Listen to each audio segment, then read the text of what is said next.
certainly is resounding 3-0 for Chelsea at home, and obviously a real litmus test for Enzo Moresca and his team against a side like Barcelona. What was it Micah said before the game? He said Chelsea will destroy Barcelona. I thought with Barcelona, they might control the game in terms of the tempo and everything, but if you defend like that, you're going to get punished. And Chelsea punished him tonight.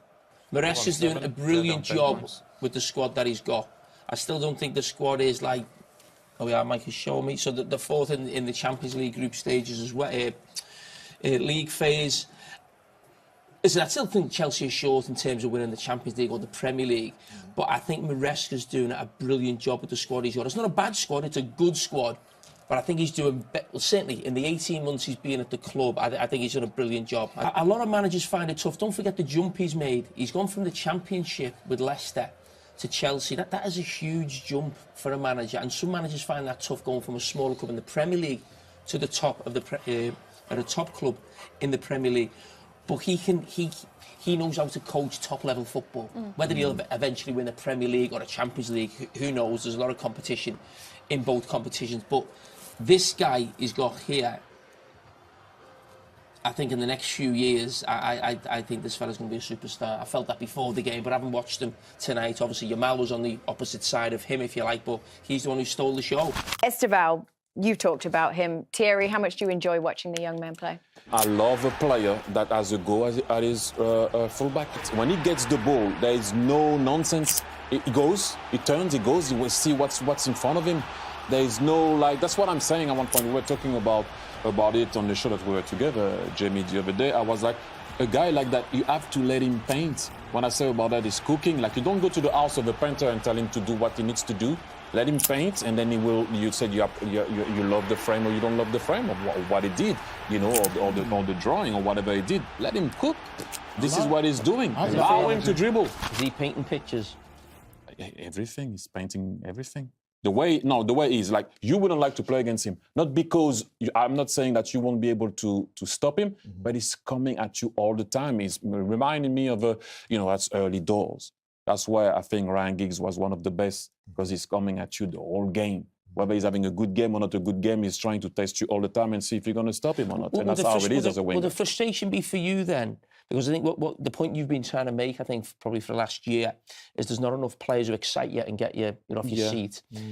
Is the worry that because he's young and he's maybe playing a bit free, that the longer he's with, I'm not saying Moresca, but coaches, that ends up getting coached out of him a little bit? Do you think that's the problem, that it's actually coaches taking this away from players the longer they're sort of with them and in the team? I do think so, because coaches at times are scared of transition, counter-attack, playing against a low block. You know, if you lose the ball too early, you're going to get done being open. But the first quality of the kid is to dribble. Why are you going to take that away? For me to be able to make you tired or take advantage of what I've done, it's like if you stop a boxer to jab. Like, how is he going to work?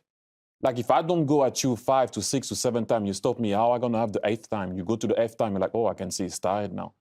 9th time, he doesn't want me anymore. 10, 11, it's easy. Then I score at the end because you're tired. If I don't make you run and pass the ball all the time, it's an easy job for you as a right back or a left back. Let him cook. Let him play. We need to enjoy this type of players and type of games. You know, I mentioned Michael Olise, Bukayo Saka. It's not always, doesn't have to be scripted all the time.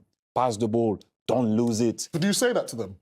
When you was managing Elise, and yes, I said as well. That's that type of player. I said to Desiree Doué, and I think I said it on the show. I don't remember. I put him on against Egypt. Semi-final, we're losing. I put him on because I think he's very good in 1v1. The game has changed. I needed someone to go and not think anymore. It was very different game. So I said, you come on. Whenever you have the ball, you have a go. I don't really care. I have a go. 1v1 will put you. Do what you have to do. He passed the ball 1 time back, 2nd time back. I said, if you do that again, you come out. I made you just lose the ball. Do something. Next thing you know, after that, yellow, right back, sent off. We won the game. Like, what made you arrive there? Dribbling. So why are you going to speak to the guy in a negative way? Don't do that. Don't do it. I think that the most difficult thing in football, people can have different opinions, but I think actually dribbling. I think even if you watch football, even great teams, they'll only have one player in the team who can really dribble. Most players would get it and pass Nowadays, it. yeah.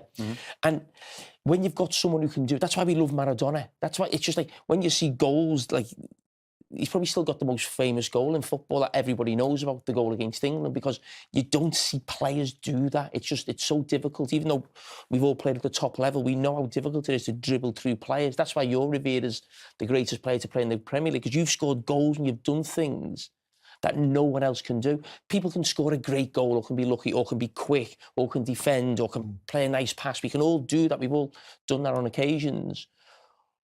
But no one, you can't dribble. If you can't dribble, you can't dribble. You can't go past players. And that's what makes it something. That's what I think it's so special to see somebody have that ability. I agree. You know, there's that myth that now people talk about speed and how quick were you and who is the fastest. Who cares if you can control the ball? Like I've seen a lot of players that are fast, but they disturb the fan, they disturb the linesman. Ball goes, they go out, ball control out. That guy, when he runs, Ryan Giggs, when he used to run, Robert Pires, when he used to run, they never used to lose speed while they had the ball at their feet. This is not rugby or American football. Ball is here. I'm not running with the ball here. People can, you know, in rugby or American football, I'm not saying it's easy. I'm saying it's way more difficult to run with the ball at your feet and keep control of the ball, head up, see 360. It's not an easy one. That's more valuable for me than you're fast. You need to be fast here. And if you're fast here and you're fast, good with your feet and you can run also, then by any means you're in trouble playing against that guy. Oh, we were in trouble. Oh. Very big problems. Oh, so it was a good night for Chelsea, all in all. Let's take you out to Stamford Bridge because scorer of Chelsea's third goal tonight, that's right, Liam Delap is with us. Welcome to the show. Putting 3 past Barcelona, you yourself putting 1 past Barcelona. That's got to feel like a good night of football, does it? Yeah, for sure. You know, it's right. I came to this club for incredible moments like this, and we showed together today that we're a team and really together. So yeah, really proud. Liam, the start of the season, you've been a little bit in and out. You've obviously had the injury, a couple of indiscretions maybe with the referees at different times. But what's it been like, that jump to Chelsea? Obviously, you come from Ipswich. Little taste of the Premier League. And Man City. No, listen, we understand that. And you got your Man City head on. But what's it been like playing for one of the biggest clubs, obviously, in this country and obviously, you know, a European champion twice? Yeah, you know, it's been a really big jump, but I think, you know, I've been welcomed here really well, and, you know, I know a lot of people here and they've really helped me. Obviously, I had a frustrating start with the injury, but hopefully now I can just kick on and, you know, start doing and having more moments like tonight. Liam, congratulations. This is Therry here. I just wanted to for you to talk a bit about the way you went as a team at Barcelona, because it looked like you were not scared. You went to put pressure. You had a go. You didn't sit and let them control the game. You know, you were dictating the game on and off the ball. So I wanted you to talk a bit about that, and please be nice with Arsenal at the weekend. Yeah, no, for sure. I think, you know, we had a game plan. We know they play a really high line and they've got really good attacking players. So we knew we had to be really defensively solid and then take our opportunities when we could go in behind. And, you know, I think everyone on the pitch tonight, defensively and attacking, did really well, and, you know, the game plan worked. Liam, can I just ask you, your accent, it sounds a little bit south, a little bit north. What's your accent all about? Where you from? I know your dad, but what's going on? Blame him. He's moved me about too much. Yeah, no, I don't know. A mix of everything. I've obviously moved about with him, and, you know, grew up in Manchester and all over, to be fair, so I don't really know what it is, but it is what it is. Liam, I love watching you play as a centre forward. You're like a throwback, almost like an old-fashioned centre forward. You rough people up, you knock people about. I mean, is that something you think you might have to curb a little bit, you know, the way the game is now, with maybe referees and maybe, you know, yellow cards, or how much of that can you keep in your game, do you think, going forward? Yeah, I think, you know, I can obviously keep a lot of it. You know, that's been me. That's always been me from, you know, the day I can remember. I've loved bouncing people around and, you know, using my strength. But I think, obviously, like I showed the other week, you know, I've got to be careful because there's lots of eyes everywhere, and, you know, I just got to, you know, sort it out and make sure that, you know, I still keep my strength, but also, you know, I'm sensible with it and don't be giving away silly fouls or giving away getting to the yellow cards and obviously red. Well, what teams don't want to do this season is not just give away silly fouls, is give away silly throw-ins. Now, you know where I'm going with this one.